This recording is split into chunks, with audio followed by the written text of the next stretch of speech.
చూడండి, చిన్న చిన్న ఎగ్ ఆమ్లెట్స్ ఎప్పుడైనా తిన్నారా? ఒకసారి ఇలా ట్రై చేయండి, చాలా బాగుంటుంది. 3 కోడిగుడ్లు తీసుకొని అందులో కొంచెం పసుపు, ఉప్పు, కారం వేసుకొని కొంచెం ధనియాల పొడి వేసుకొని బాగా కలుపుకోవాలండి. బాగా స్పూన్తో గిలకరించుకోవాలండి.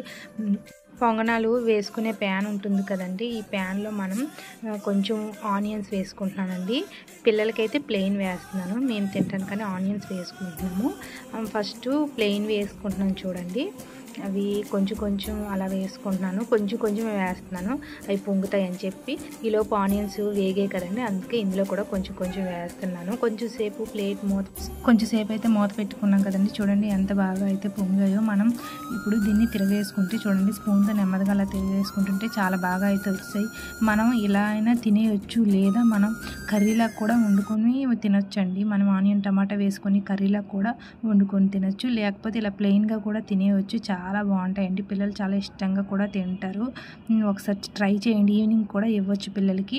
ఇంకా ఆనియన్స్ ఉంటే ఆనియన్స్తో కూడా ఇంకా వేసేస్తున్నాను, పిల్లలు ఆనియన్స్తో కూడా తింటామని చెప్పేసి అన్నారు. చాలా చాలా బాగుంటుందండి, ఒకసారి ట్రై చేయండి.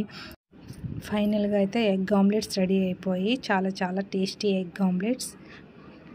3 గుడ్లతో 30 కోడిగుడ్లు అట్లయితే వేయొచ్చని ఈరోజే తెలిసిందండి. చాలా బాగున్నాయి అట్లయితే.